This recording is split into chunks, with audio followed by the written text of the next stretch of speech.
This podcast is brought to you by HEC Paris. The question, where are you difficult? You can find the people that like your brand. Where are you going to find opinion leaders? Where are you going to find the social influentials? Of course, there's many companies now out there, you know it, that are brokering in influentials, that have these panels where everybody can sign up to become a word-of-mouth agent, so to say. A buzz agent is one of the bigger names in the United States that has a panel. So every one of us can go to their website and can more or less register and be a self-proclaimed opinion leader in the category of their choice.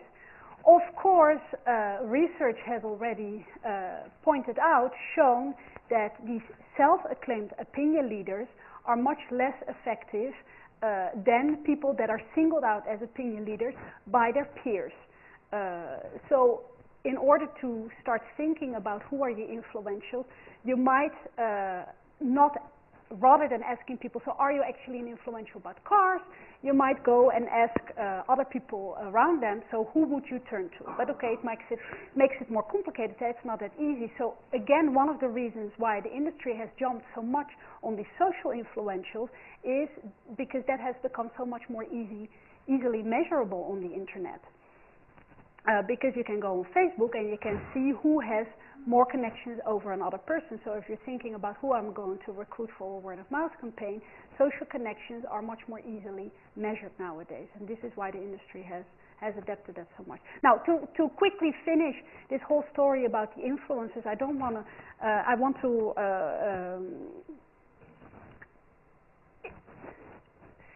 single out a particular segment which the industry has again jumped upon, which are moms, also called empowered women, also called Generation Y women. Women in general. So there's many reports about that it is, forget about brand influencers, category influencers, just go with women. And I have an interesting video to show you of why this is the case. Nope.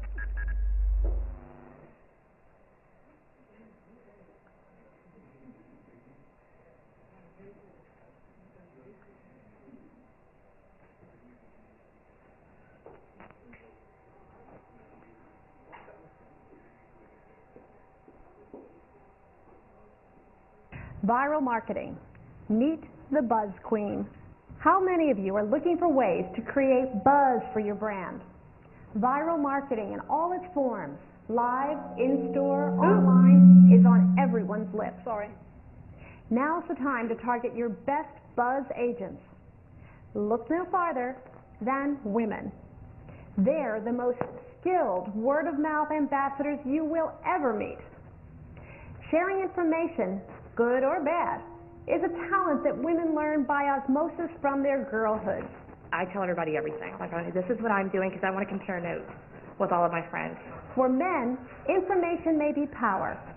For women, it's social currency. Don't believe me? I've taught a college course in consumer behavior, and I did this exercise with the young men and women in the class. With a 5-minute time limit, I asked the men in the room to write down everything they know about their best male friend. I asked the women to do the same for their best girlfriend. The guys recalled an average of 5 things, all rational, like what color car he drives, his favorite team, and his hometown. The women easily raced through as many as 30 attributes, from why she broke up with her boyfriend, to her mother's name, to her shoe size. That's how close women get to what they care about. So, if you're choosing your brand buzz agents, choose the ones who will buzz about 30 attributes rather than 6. She loves to talk. Women readily turn to other women for advice. At Just Ask a Woman, we call her advisors her board of directors. How do you identify her board? Ask her. She's proud of them.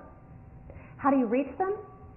If you're sending a coupon to a customer, give her the option of getting 5 more for her friends. It gives her a chance to reward her group and reinforces her own role as the in-the-know woman on her board. Find her hive. Women hang with women like themselves, and they will align by interest, especially life stages, even more than demographics. Give her something to talk about. Do you have a product legend, like Nordstrom's reputation for taking back a tire? If you don't have one, borrow one.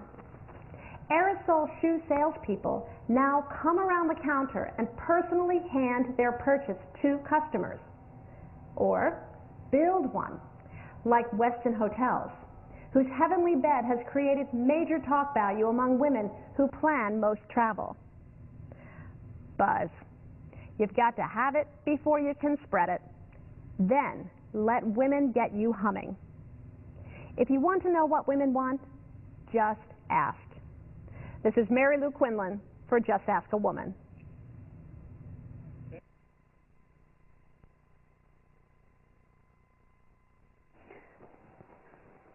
So I think I will leave it at that. Might be interesting for you to explore. Here I have some other slides of other reports that have looked at these empowered women and how to do that with examples.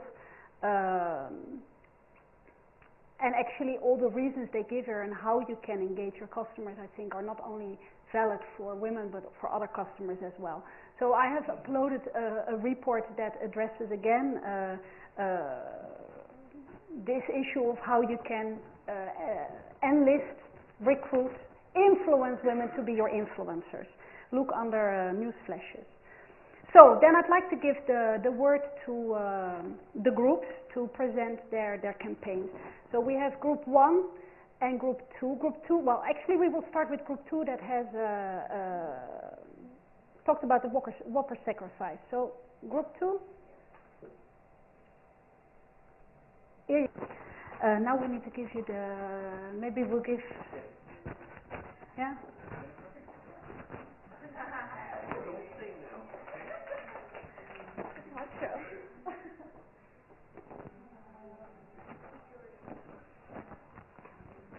Hi, we're okay. Yeah. So we're group 2. We decided to go with the Burger King and Facebook promotion of the Whopper sacrifice.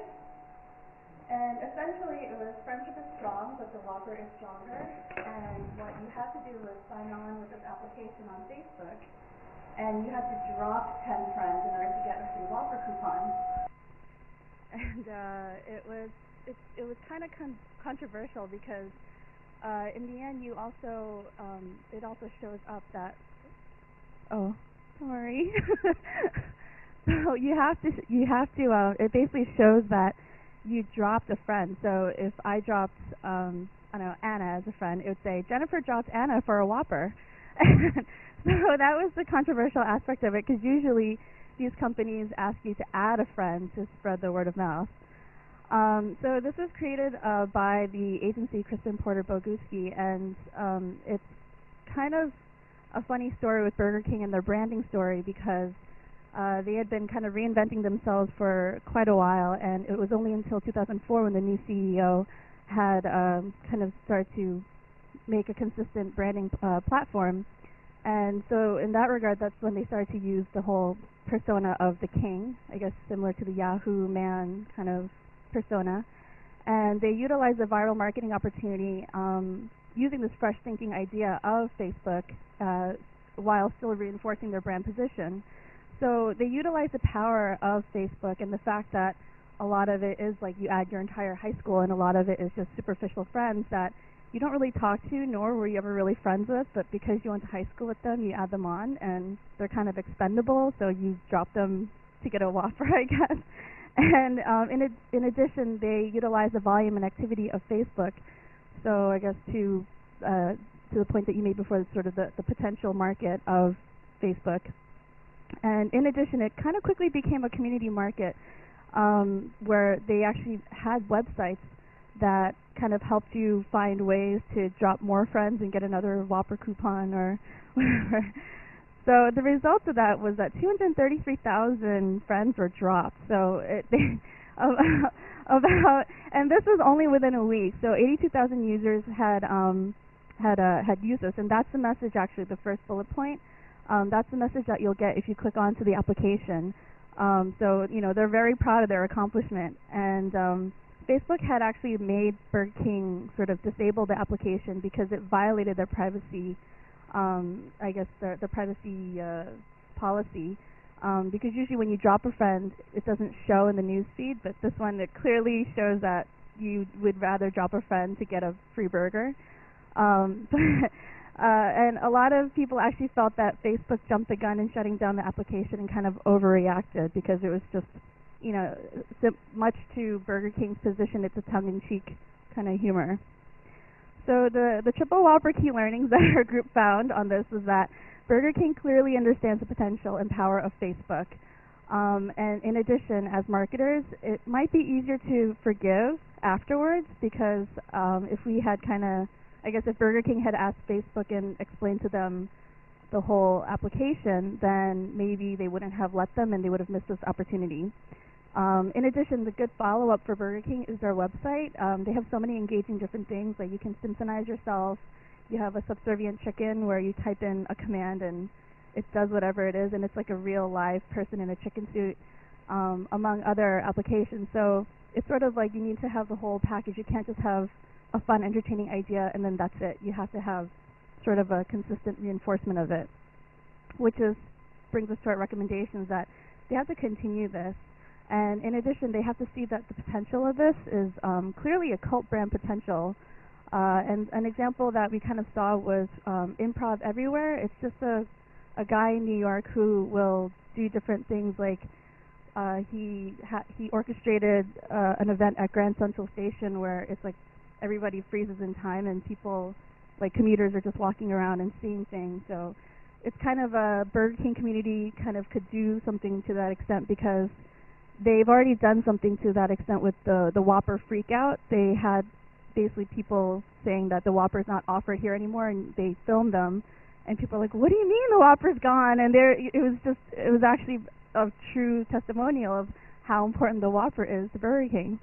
The other recommendation is possibly to go global, since Facebook is a global website, and this promotion is only for the U.S. So there were some negative comments about saying, "Oh, well, yeah, it's only going to work in America because Americans are fat and they love burgers." But I think more than anything else, it was just kind of weird because it was excluded when it's such a global website.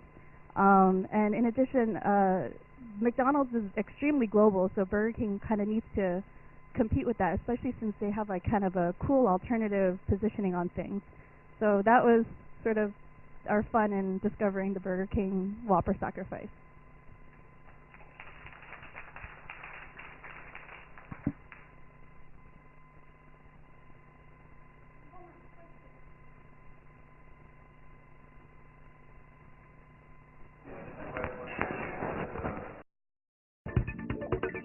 Please visit us at www.atc.edu.